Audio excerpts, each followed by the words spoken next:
Bonjour à tous et bienvenue pour notre point mensuel d'actualité. L'été et l'automne ont chacun été marqués par des mouvements significatifs sur les marchés des taux, non seulement au niveau des rendements nominaux, mais aussi dans les composantes sous-jacentes des points morts d'inflation et des rendements réels.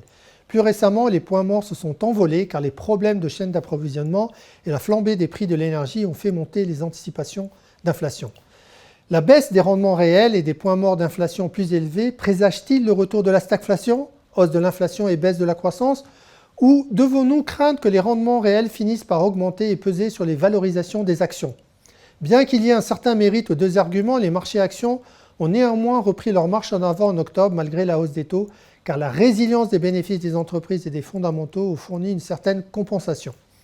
La correction du marché des actions en septembre a donc été vite surmontée et les places boursières sont revenues proches de leur niveau record établi cet été. Sur le mois, le MSCI World progresse de plus de 5,8%, porté par la hausse de 7% du S&P 500 qui établit un nouveau record.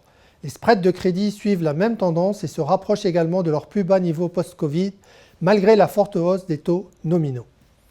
La toile de fond des marchés est ainsi devenue difficile pour les actifs risqués et restera incertaine pendant un certain temps. En effet, les investisseurs continuent d'ignorer un certain nombre de risques qui s'accumulent. Les taux d'infection Covid augmentent à nouveau dans plusieurs pays alors que nous entrons dans l'hiver de l'hémisphère nord. Les perturbations des chaînes d'approvisionnement et du marché du travail ne s'atténuent pas encore de manière significative, ce qui pose des risques à la hausse pour les perspectives d'inflation à plus long terme. Hausse des prix à la production partout dans le monde et des risques à la baisse pour la dynamique économique. Cette inflation pourrait à terme impacter le pouvoir d'achat des consommateurs et les marges des entreprises. Enfin, les banques centrales deviennent plus agressives en raison de l'incertitude sur la durée du dépassement de l'inflation, ce qui pousse les marchés à avancer le moment prévu pour le relèvement des taux d'intérêt. Les contrats à terme sur les fonds fédéraux aux États-Unis prévoient un relèvement au cours du second semestre de l'année prochaine et non plus en 2023. Un mouvement d'aplatissement des courbes de taux a été observé au cours du mois d'octobre sur les marchés des emprunts d'État.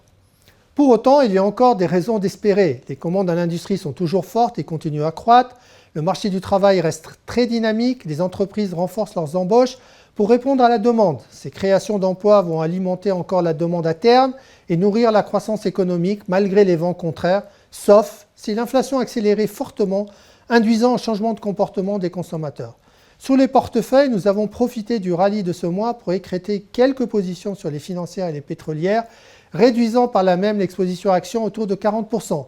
Sur la partie obligataire, nous maintenons notre stratégie très agressive sur les taux d'État en sous-pondérant cette composante. Nous avons néanmoins diversifié nos positions en rachetant des maturités très longues et en vendant des maturités courtes, tout en maintenant la sensibilité globale du portefeuille inchangée. Merci pour votre attention et je vous donne rendez-vous le mois prochain pour un nouveau point d'actualité.